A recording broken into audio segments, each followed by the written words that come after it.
Hola amigos, ¿cómo están? Bienvenidos una vez más a su canal de En Contraste con José Andrade Sosa. El día de hoy le voy a dar continuidad al tema de inteligencia artificial y en este video voy a usar esta tecnología para entrevistar a Hernán Cortés. Así que, sin más preámbulo, comencemos. Lo primero que vamos a hacer es pedirle a la inteligencia artificial que tome la personalidad de Hernán Cortés. Para esto vamos a hacer lo siguiente, miren, voy a hacer más pequeña mi imagen para utilizarla como si fuera la flechita del mouse de la computadora y justamente atrás de mi imagen está la aplicación que se llama ChatGPT. En esta me aparece el cuadro de diálogo donde yo puedo interactuar con ella, ya sea de manera escrita o mandarle información por el micrófono. Lo vamos a hacer con el micrófono y le voy a decir lo siguiente. Quiero hacerle una entrevista a Hernán Cortés. ¿Me puedes contestar como si fueras esa persona? Por supuesto, puedo responder como si fuera Hernán Cortés. Adelante con tus preguntas. Y bueno, pues una vez que la inteligencia artificial tome esta personalidad, vamos a iniciar con el tren de preguntas, donde vamos a partir desde su nacimiento, su tiempo en España, sus conquistas y hasta su muerte. Así que iniciemos con las preguntas. ¿Me puedes mencionar tu nombre, dónde naciste y en qué país? Mi nombre completo es Hernán Cortés de Monroy y Pizarro Altamirano. Nací en 1485 en Medellín, Extremadura, España. ¿Me puedes mencionar quiénes fueron tus padres, tus hermanos, si tuviste medios hermanos o no? Mis padres fueron Martín Cortés de Monroy y Juana de Zúñiga. Tuve dos hermanos, Catalina y Juana, y un medio hermano llamado Martín Cortés. ¿Me puedes mencionar cómo fue tu infancia? ¿Cómo era el lugar donde te desenvolvías? Si era zona rural, una zona urbana. Con respecto también a la economía, ¿eras de clase media, alta o baja? Mi infancia transcurrió en Medellín, Extremadura, que era una zona rural de España en ese momento. Mi familia pertenecía a la pequeña nobleza, lo que nos colocaba en una posición de clase media alta. Crecí en un entorno rural, rodeado de campos y granjas, lo que me proporcionó cierta familiaridad con las actividades agrícolas y ganaderas.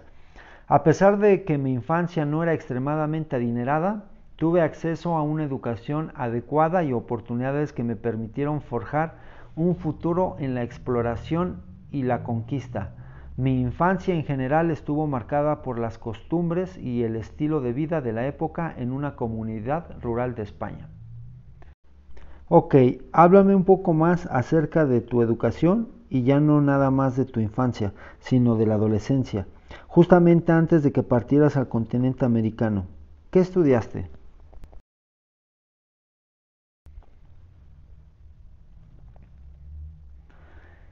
En mi adolescencia fui enviado a la Universidad de Salamanca en 1501 para recibir una educación más formal. Estudié leyes y humanidades en la universidad, lo que me proporcionó una base educativa sólida. Sin embargo, mi tiempo en la universidad fue relativamente breve, ya que en 1504 abandoné mis estudios para unirme al ejército español en Italia, bajo el mando de Gonzalo Fernández de Córdoba. Mi formación en la universidad me brindó habilidades en retórica, estrategia y liderazgo, que posteriormente resultaron útiles en mis expediciones y conquistas en el Nuevo Mundo. Fue un periodo de aprendizaje fundamental en mi vida antes de emprender el viaje que me llevaría a América. Háblame más sobre tus viajes a América. ¿Me puedes decir cuántos años tenías, de dónde partiste, con quién, en tu primer viaje del continente europeo al continente americano?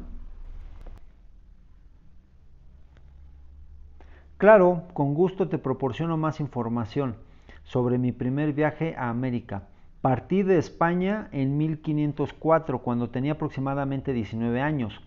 Mi destino en ese viaje fue la isla de La Española en el Caribe y me uní a la expedición liderada por el gobernador Nicolás de Obando. Este viaje marcó mi entrada en el Nuevo Mundo y el comienzo de mi experiencia en América. ¿Hay algo más que deseas saber sobre mis viajes y exploraciones?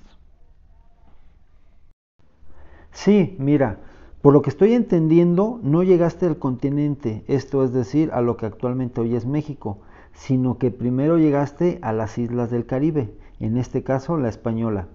¿Fue la única isla que visitaste antes de llegar a lo que hoy actualmente es México?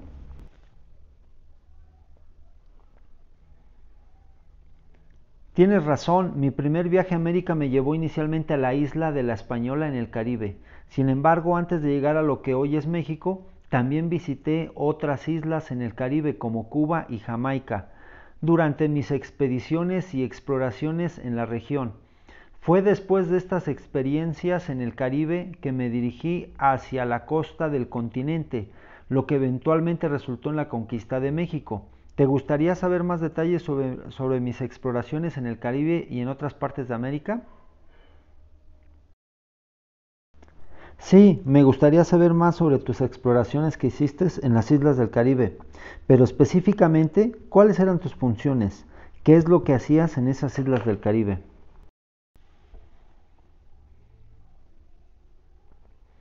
En las islas del Caribe, durante mis primeras expediciones, mi principal función era la de un colono y encomendero. Participé en la fundación de varias poblaciones en La Española y Cuba. Además, tuve la oportunidad de gobernar la ciudad de Santiago en La Española durante un periodo. Mi principal actividad económica en estas islas estaba relacionada con la agricultura y establecí plantaciones de caña y azúcar y otros cultivos. También estaba involucrado en la encomienda, un sistema en la que se me otorgaban tierras y nativos para la evangelización y trabajo. Estas experiencias en el Caribe me proporcionaron conocimientos y recursos que luego serían fundamentales para mis futuras expediciones y la conquista de México. Ok, por lo que entiendo, entonces venías de una clase media y en el transcurso de tus viajes de las islas del Caribe acumulaste cierta riqueza y cierto poder de la corona española. Es cierto esto, ¿verdad? Es correcto, mi situación inicial en España se podría considerar como perteneciente a la pequeña nobleza o clase media. Sin embargo, a lo largo de mis expediciones en las islas del Caribe acumulé riqueza y propiedades, en parte gracias a mi participación en la agricultura y la encomienda. Esto me permitió ganar influencia y poder en las colonias, aunque siempre bajo la autoridad de la corona española. Mi crecimiento económico y social en el Caribe desempeñó un papel significativo en mis futuras ambiciones y expediciones en el continente americano. Ok, me comentas que cuando viajaste por primera vez al continente americano, específicamente a las islas del Caribe, tenías aproximadamente 19 años. ¿Me puedes decir cuántos años tenías cuando viajaste desde las islas del Caribe a lo que actualmente hoy es México por primera vez?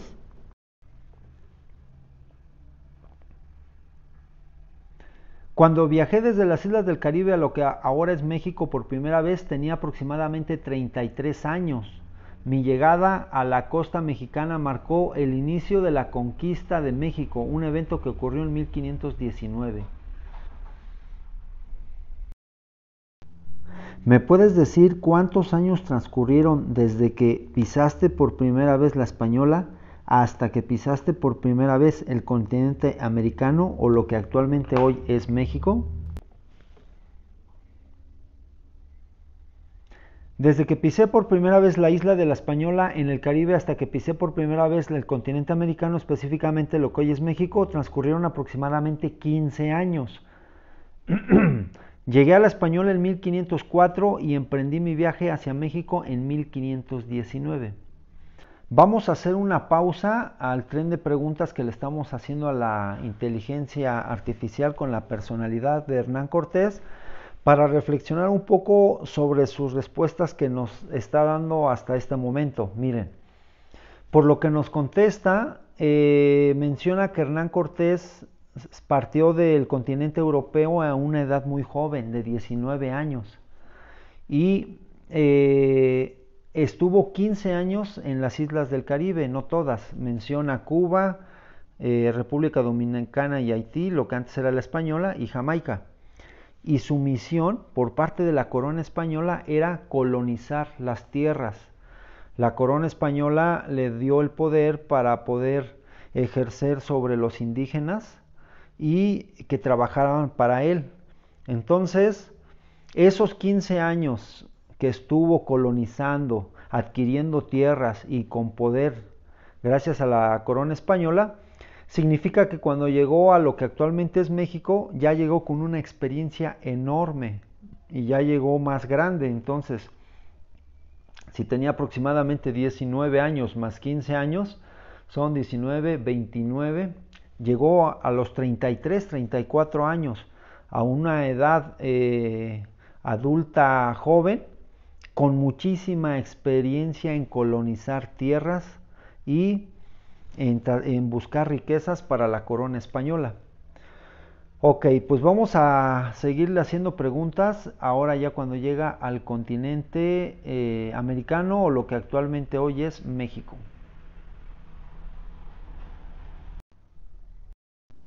Ok, ¿me puedes decir en qué isla del Caribe estabas cuando decidieron partir a lo que actualmente hoy es México? ¿Y bajo qué gobernante? O sea, ¿quién es la persona que te envió?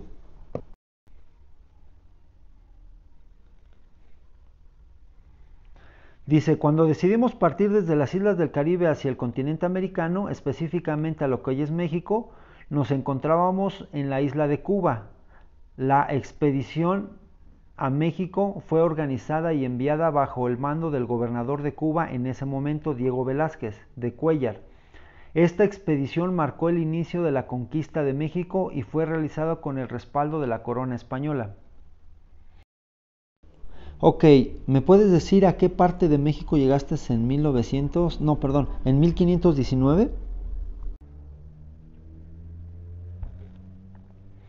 En 1519, cuando llegué por primera vez a lo que hoy es México, desembarcamos en la costa del Golfo de México, en un lugar que llamamos Villa Rica de la Veracruz. Este punto de desembarco está cerca de lo que hoy es Veracruz, México. Fue el punto de partida en nuestras exploraciones y conquistas en el territorio mexicano. ¿Me puedes decir cómo te enteraste de que había un imperio con mucha riqueza que tú pudieras conquistar? ¿Fue justamente cuando llegaste al continente americano o lo que actualmente hoy es México o fue desde antes, cuando ya estabas en las islas del Caribe?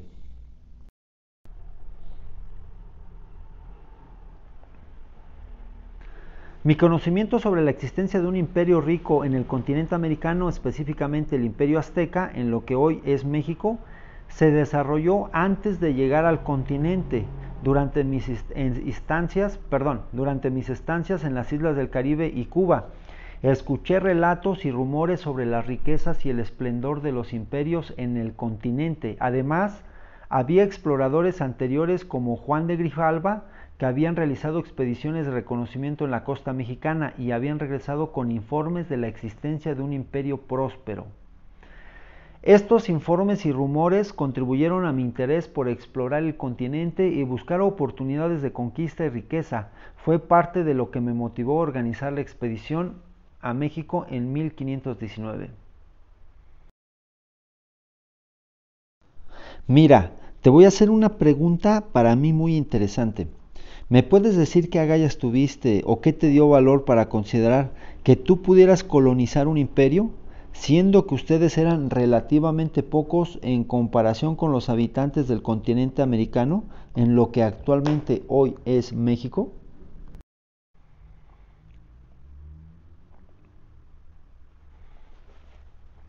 La conquista de un imperio tan vasto como el azteca fue una empresa audaz y arriesgada, y requería un gran espíritu de empresa y valentía.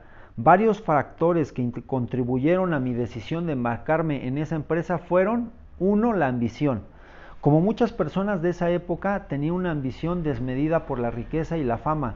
Los relatos de tesoros y riquezas en el continente americano despertaron mi codicia y deseo de adquirir riquezas y estatus. Creencia en la superioridad. Muchos europeos de esa época creían que la superioridad de su cultura y su tecnología, superioridad de su cultura y tecnología. Esto llevó a la creencia de que podíamos dominar a las culturas indígenas y convertirlas al cristianismo.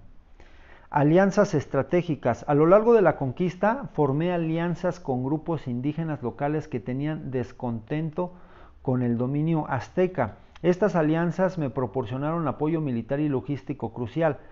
Hambre y aventura. La idea de explorar lo desconocido y enfrentar desafíos difíciles también influyó en mi decisión. La conquista representaba una aventura épica y una oportunidad de dejar una marca en la historia. Es importante destacar que la conquista de México fue una empresa brutal y controvertida que causó sufrimiento a las poblaciones indígenas. Mi motivación personal estaba impulsada en gran medida por la búsqueda de riquezas y poder, pero es un hecho que este periodo de la historia está marcado por complejas dinámicas culturales, políticas y sociales. ¿Me puedes mencionar quiénes fueron tus aliados justamente desde que llegaste a lo que actualmente hoy es Veracruz hasta Tenochtitlán? ¿Y quiénes fueron tus enemigos?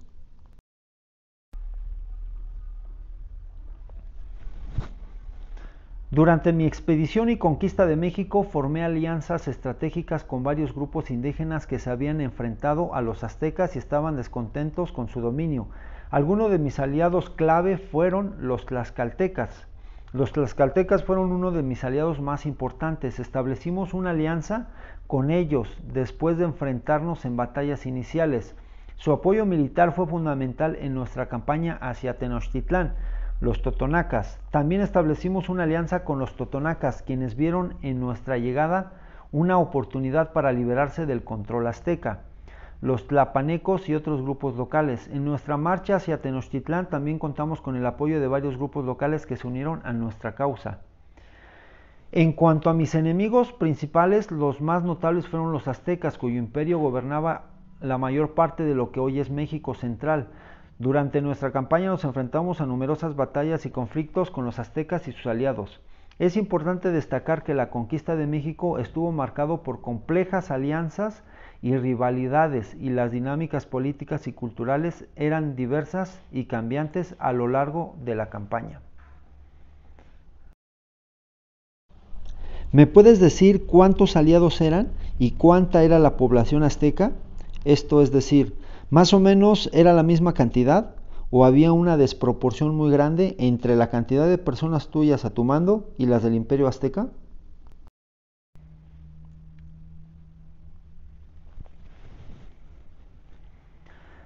La desproporción entre el número de personas a mi mando y la población azteca era significativa. Mi fuerza expedicionaria en la llegada a Veracruz en 1519 estaba formada por alrededor de 600 hombres, la mayoría españoles, además de algunos aliados indígenas. Por otro lado, la población del Imperio Azteca en ese momento se estimaba de varios millones. Aunque no hay cifras precisas, las estimaciones modernas sugieren que podría haber habido entre 5 y 10 millones de habitantes en el área bajo control azteca en ese momento. Por lo tanto, la diferencia en número era abrumadora, pero la superioridad tecnológica y táctica de las fuerzas españolas, junto con las alianzas estratégicas con grupos indígenas locales, desempeñaron un papel clave en la conquista de México. Ok, aquí voy a hacer otra pausa al tren de preguntas que estamos haciéndole a la inteligencia artificial con la personalidad de Hernán Cortés para reflexionar un poco sobre las respuestas que da. Miren, ustedes podrían decir, ¿cómo es posible que siendo tantas personas los indígenas y pocas personas sus rivales españoles y aliados para que conquistaran todo el continente? Miren, les voy a poner una analogía. Japón siempre se caracterizó por ser un imperio conquistador de las tierras que estaban a un lado de él. Contaba con los samuráis y tenía una cultura muy antigua y de gran valor. ¿Qué pasó con Japón en la Segunda Guerra Mundial? pues a pesar de que ellos estuvieran dispuestos a dar la vida, porque había unos personajes que se llamaban kamikazes, los cuales estrellaban sus aviones con los portaaviones americanos, y su filosofía era matar o morir y nunca rendirse. ¿Qué pasó con los japoneses? Bueno, pues al ver una tecnología superior a ellos como la bomba atómica, pues simplemente se dieron cuenta que no tenían solución. Entonces aventaron la primera en Hiroshima y vieron la magnitud de la tecnología nueva que se estaba presentando. Después aventaron la segunda en Nagasaki y pues al ver el impacto, pues lógicamente tuvieron que cambiar toda su psicología, rendirse, ir a un barco del gobierno estadounidense a decir, declaro que perdí en la guerra. Entonces, ¿cómo un pueblo japonés tan valiente, tan audaz y con una historia de conquistador llegó a pedir la derrota? Pues con una tecnología nueva, con algo que le era desconocido y que algo que sabía que iba a destruir toda la población japonesa. Con los aztecas fue similar, ellos no conocían los caballos, las escopetas, los cañones, los perros, los barcos que navegaban en el mar que eran enormes. Entonces fue una tecnología nueva que hizo que, a pesar de que el imperio azteca gobernara toda esta zona y que fueran los que se imponían y que su cultura era la guerra, porque gracias a la guerra tenían muchas riquezas, pues esto nuevo hizo psicológicamente iniciaran con una forma amigable a los españoles y con cierta sumisión. Cuando llegó Hernán Cortés, Moctezuma, él personalmente lo recibió y lo llevó al palacio de sus papás, donde vieran todas las riquezas, porque tenían eso psicológico de la tecnología. Entonces, prácticamente, por muy guerreros que fueran, psicológicamente, al igual que los japoneses, hizo que se rindieran o que perdieran en esta batalla. Ok, pues vamos con el último tren de preguntas y vamos a ver qué nos dice. ¿Me puedes decir en qué fecha fue tu primer encuentro con el gobernante de los aztecas, Moctezuma, y cómo se dio ese encuentro?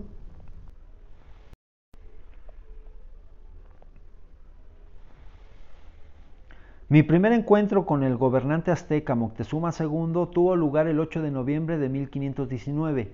Llegué a Tenochtitlán, la capital del imperio azteca, con un grupo de mis hombres y fui recibido por Moctezuma en una atmósfera de gran ceremonia y misterio. El encuentro ocurrió en el palacio del emperador, donde fui alojado como un huésped distinguido. Durante mi estadía en Tenochtitlán, Moctezuma y yo tuvimos varios encuentros y conversaciones, pero la relación entre nosotros fue complicada y se volvió tensa con el tiempo debido a las crecientes tensiones entre los españoles y los aztecas.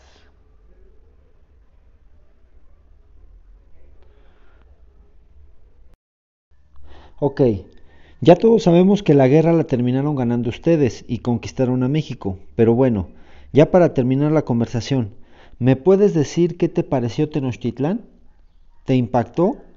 ¿Cómo era antes? Y por último, ¿qué consejo le das a la sociedad actual en base a lo que viviste?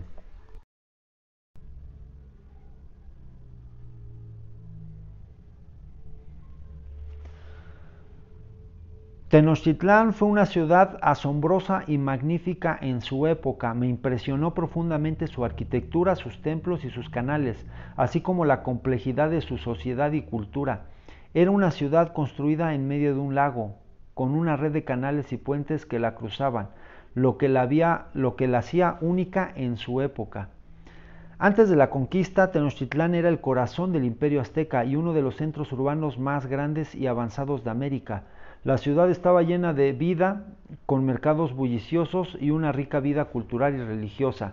En cuanto a los consejos, para la sociedad actual es importante recordar que la conquista de México fue un periodo de profundo cambio y conflicto. Es esencial aprender de la historia y promover la comprensión, la tolerancia y el respeto hacia otras culturas y sociedades. La conquista también es un recordatorio de los peligros de la codicia y el abuso de poder. Debemos esforzarnos para construir un mundo más justo y equitativo, donde todas las personas sean respetadas y tengan igualdad de oportunidades y donde la diversidad cultural sea valorada y preservada.